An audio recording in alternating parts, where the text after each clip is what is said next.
Well, it's been a minute for the watermelon update. I figured I'd creep in here and show you guys.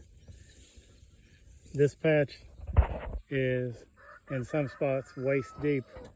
It's so thick that I can't even see the melons, but I did find a few spots down here. Let me walk you around here.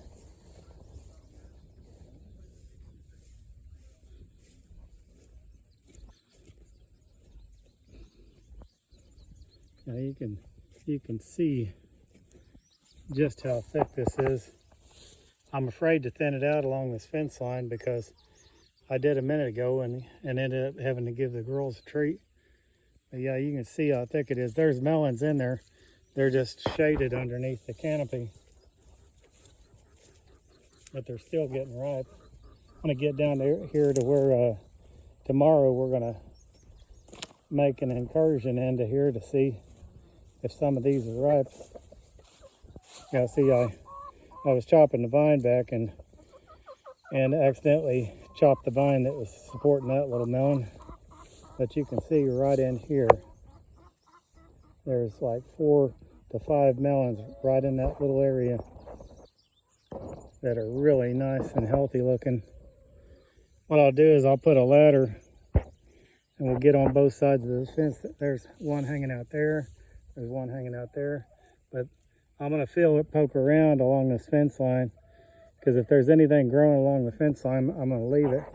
I've even got one up on the other end. For the most part, I'm weed free. It says these weeds here grew over from the edges, so their roots are on this side. So next year, what my plan is, I'm going from that post up there by the gate. I'm going to make this thing 40 feet wide next year, because this is ridiculous. I wanted a weed-free garden. The problem is this fence has held these in, and they've just went wacky on top of each other. We'll have to see. What my biggest fear is that I've got more vines than I do melons, and that's going to make me sad if that's the case. But anyway, I'll get in here. I'm probably going to clear, like I said, I'm going to gently clear all along this fence line to see if I can find any melons there, and try not to disturb the vines feeding them, where they can go ahead and ripe. I figured I'd show you this. I got to get in here and prune this off. This is a volunteer okra plant that's nice and healthy.